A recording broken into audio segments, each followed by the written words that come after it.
Good morning student. ये हमारा third video है इस पे,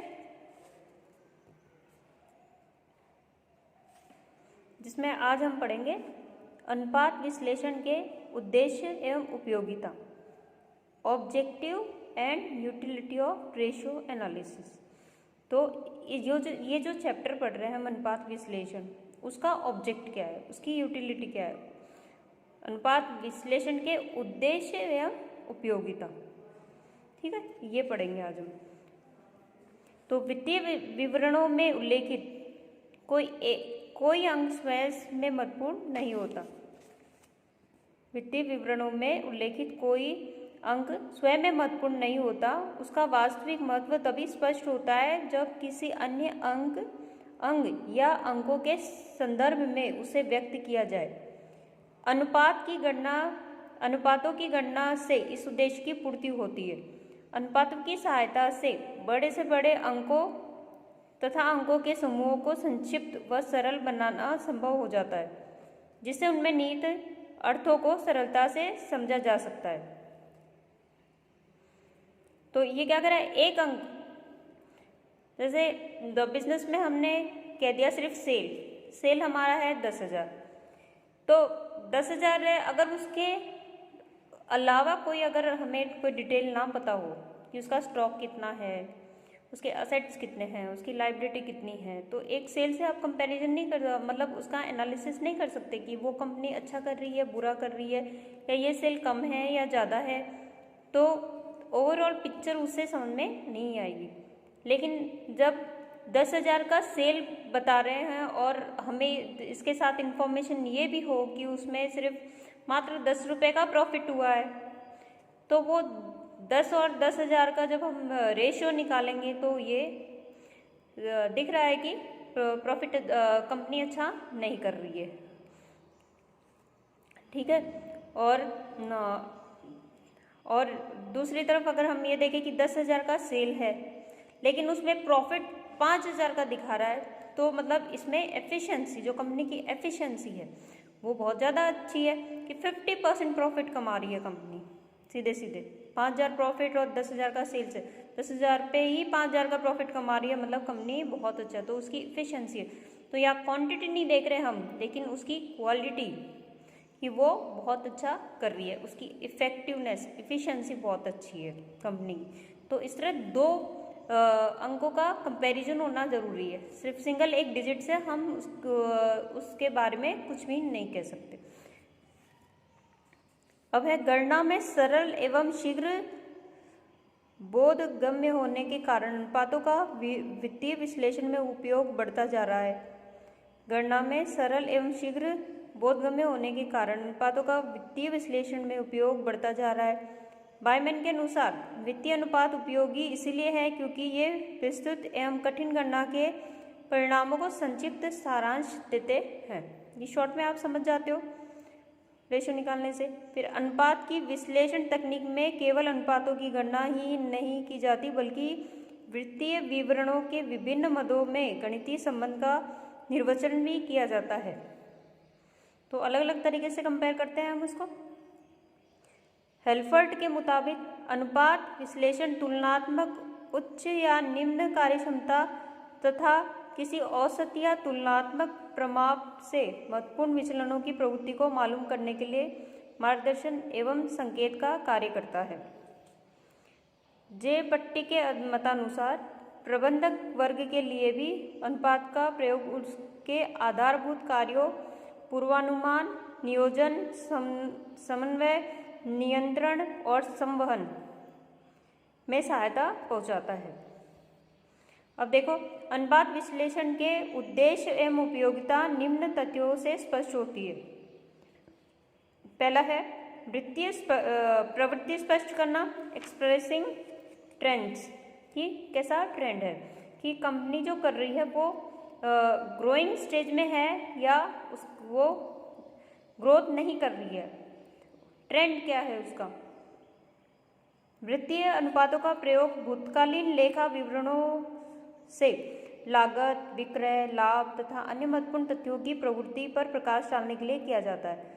अतः ये भविष्य की घटनाओं का पूर्वानुमान करने में सहायक होते हैं। इसके आधार पर भविष्यवाणी की जा सकती है।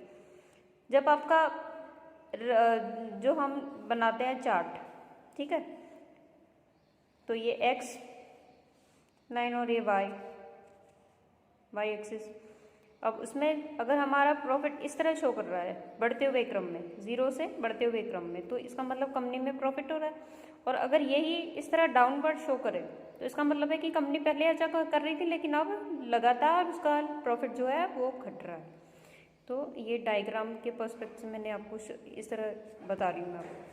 तो ये इसको कहते हैं ट्रेंड, की वो इस तरफ बढ़ते हुए क्रम में है या उसको घटते हुए क्रम में है, या फिर स्ट्रेट है, या फिर पहले बढ़ रहा है फिर घट रहा है फिर बढ़ रहा है फिर घट रहा है, जिगजैग वाले उसमें है, ठीक है, इस तरह। तो ये ट्रेंड, इसका मतलब ये है। तो प्रवृत्ति स्पष्ट करना। वित्तीय अनुपातों का प्रयोग भूतकालीन लेखा विवरणों में लागत, विक्रय, लाभ तथा अन्य महत्वपूर्ण तथ्यों की प्रवृत्ति पर प्रकाश डालने के लिए किया जाता है। अतः ये भविष्य की घटनाओं का पूर्वानुमान करने में सहायक होते हैं। इसके आधार पर भविष्यवाणी की जा सकती है। तो जब ट्रेंड हमें पता चल जाता है किसी कंपनी का, अगर कि ये अच्छा ही कर रही है, तो हम इजीली बता सकते हैं कि इस साल अच्छा किया है तो अगले साल भी पॉसिबिलिटी है कि वो अच्छा ही करेगी। और अगर इस साल बहुत बुरा किया है तो हम ये पहले से अनुमान लगा सकते हैं कि अगले साल बहुत अच्छा तो करने की पॉसिबिलिटी बहुत कम है, लेकिन हो सकता है गंदा बुरा करे या फिर कुछ स्टेबल करे। तो इस तरह का पूर्वानुमान वह संभव है। फिगर्स की हेल्प से ये पूर्वानुमान किया जा सकता है। फिर दूसरा है परिवर्तन स्पष्ट करना। परिवर्तन स्पष्ट करना, शोइंग चेंजेस। अनुपात विभिन्न अवधियों की वित्तीय गतिविधियों में हुए परिवर्तनों को दर्शाने में सहायक होते हैं। देखो, शोइंग चेंजेस, परिवर्तन स्पष्ट करना, शोइंग चेंजेस, क्या चेंज हो रहा है उसमें। तो रेशियो क्या हेल्प करते हैं, एक तो ट्रेंड जानने में, दूसरा उसमें क्या चेंज हो रहा है, शोइंग चेंजेस। तो अनुपात विभिन्न अवधियों की वित्तीय गतिविधियों में हुए परिवर्तन को दर्शाने में सहायक होते हैं। इस प्रकार अनुपातों का प्रयोग भी प्रभावी संप्रेषण में सहायक होता है। परिवर्तन की मात्रा एवं दिशा विभिन्न प्रबंधकों के निर्णय में सहायक होती है। तो परिवर्तन की मात्रा एवं दिशा विभिन्न प्रबंधकों के निर्णय में सहायक होती है।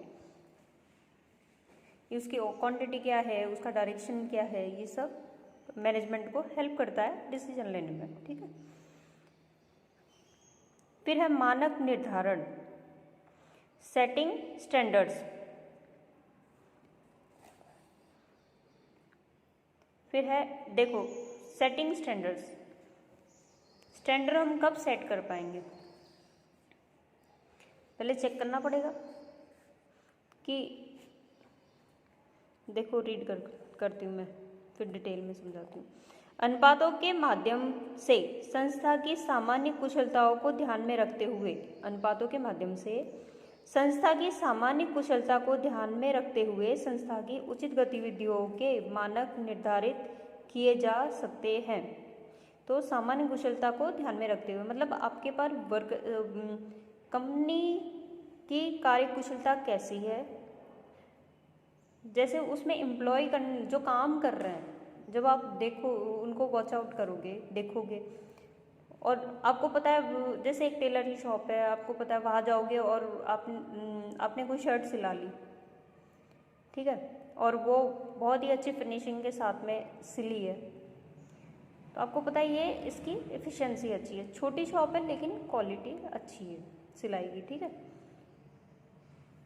तो वो उसी छोटी शॉप के बेस पे आप एक कंपनी को कर सकते हो कि कंपनी के जो वर्कर्स हैं वो अगर बहुत एफिशिएंट है, उनमें कार्य कुशलता है, तो उसको ध्यान में रखते हुए संस्था की उचित गतिविधियों के मानक निर्धारण, मतलब आप फिर सेट कर सकते हो कि अगर पूरे दिन भर में एक ये मजदूर 5 शर्ट सिल सकता है तो महीने का कितना सेट सिल सकता है, ठीक है। तो ऑन एन एवरेज 4 तो सिल ही सकता है अच्छी बुरी कंडीशन को मिला के, ठीक है। इस तरह स्टैंडर्ड मिनिमम तो मैक्सिमम 5 सिल सकता है, मिनिमम 3 सिल सकता है, तो 4 का आप एक एवरेज सेट कर सकते हो कि दिन भर में 4 शर्ट तो सिलना ही चाहिए। इस तरह एक स्टैंडर्ड सेट होता है। तो उचित गतिविधियों के मानक निर्धारित किए जा सकते हैं। इस तरह टारगेट सेट कर सकते हैं। तो वास्तविक गतिविधियों को मानकों के अनुरूप बनाए रखने की चेष्टा करने से संस्था की गतिविधियों में उत्तम समन्वय व संतुलन बनाए रखा जा सकता है। मतलब इस प्रकार अनुपात विश्लेषण बजट नियंत्रण व्यवस्था तथा मानक लागत प्रणाली के अभिन्न अंग माने जाते हैं।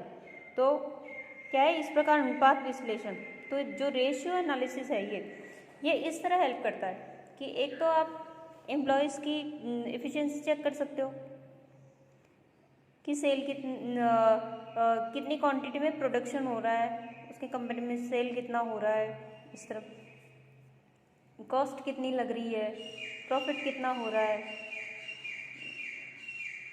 कॉस्ट में डायरेक्ट कॉस्ट कितनी लग रही है, इनडायरेक्ट कॉस्ट कितनी लग रही है, इस तरह। तो हर एक छोटे से लेवल पे जाके आप उसको एनालिसिस कर सकते हो। एक खर्चे से दूसरे खर्चे का कंपैरिजन कर सकते हो, सेल से हर खर्चे का कंपैरिजन कर सकते हो, कॉस्ट से उसकी सेल का कंपैरिजन कर सकते हो, कॉस्ट से प्रॉफिट कितना ऊपर जा रहा है वो देख सकते हो, सेल से प्रॉफिट कितना जा रहा है वो देख सकते हो, इस तरह।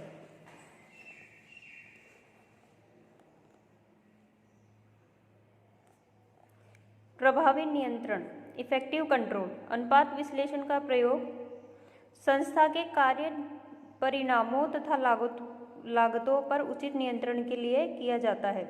यदि कार्य नियंत्रण अनुपातों की सहन सीमा में होता रहता है तो सुधारात्मक कार्यवाही की आवश्यकता नहीं होती, परंतु वास्तविक निष्पादन इन सीमाओं को लांघ जाता है तो सुधारात्मक